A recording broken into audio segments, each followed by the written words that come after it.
Hello again, it is Eric from DigiPause. In this video, I'd like to touch on something that we probably never really look at, never really saw the difference and the things that it has in common. From social distancing, that is the kind of new normal these days, to what was there just before, which is social isolation. What's the difference? Is there any differences, or is it just the same thing?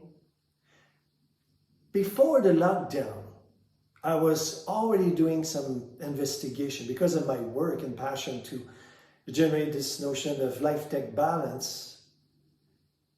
And what I found was quite relevant, quite shocking, should I say.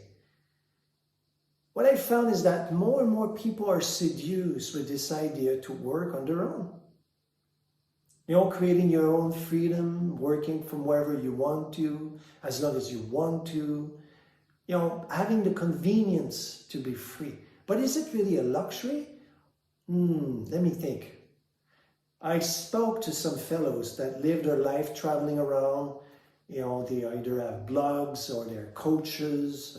People that have the ability to travel and figure ways to balance the two, you know. They have time to go out and play and then they work on their computer. But as I was talking to these guys, something came out from our conversation. And I must say that it's probably the roots of what we now call social isolation. On one side, they feel connected when they are online, and yet, if you really follow the logic of what they're struggling with, is the sense of disconnection they are experiencing. Now, I can tell you about that because I've been there. I live in big cities where I was surrounded with people, and yet I was feeling alone. Why is it for? I was connected online, I had thousands of friends online, I had access to tons of activities. You know, I was able to socialize with people, but they were at distance. I had to really dig deep to understand where this distance was coming from, until I realized that social media might give us the impression to be connected, but with a high level of expectation that we have from each other, it creates this disconnection. Now ask yourself the question from where you are. How often do you send a post on social media that is completely free, out of expectations of any kind? Rarely, don't you? Because it goes against the reality of social media. Social media is about send some post, get some answers back, build or generate your exposure out of that, gain some credential. But what's missing overall is the proximity that you have with people. As it is now with the screen, we have a distance in terms of time, because you might watch this movie or this clip in 2 months from now, which is not in the moment. Or you might just pay attention for a few seconds and then skip and do something else or go somewhere else. So when we're not connected with people one-on-one, what is it that we lose? We lose the ability to feel a sense of connection, a sense of belonging. And the people I was talking about a minute ago are the digital nomad. There's more of them as we speak, you know. And they go everywhere and they try to discover everything and they try to touch everything and they need their selfie this and selfie that. Let's be a friend on Facebook or social media. But at the end, what is it that we create if it's not a planet of lonely folks?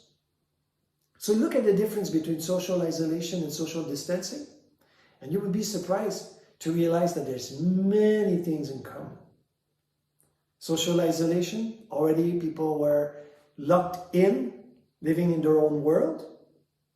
Social distancing, it's the same reality.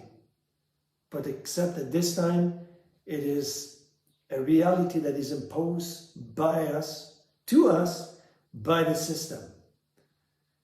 So it's up to you to decide if this change is for the good of what you'd like to experience in this world, or if you're willing to just take a moment, step back, and realize that, wait a minute, if I'm causing matter for whatever happened to me, I might as well try to bring something more human in my connection with others. Which means that every given time that you're putting aside your digital distractions, or the time you have to spend online, because these days there's so much time that we have to spend online, and dare to go out there and talk to someone in person and have this real physical interaction with someone, well, chances are that you're going to feel better in your skin, you're going to make someone feel better as well, and you're going to break free from social isolation. So again, it's Eric. I hope this message will find you well and will encourage you to make some changes and will allow you to discover the difference between social isolation, loneliness, and a sense of belonging and ability to connect with people around you.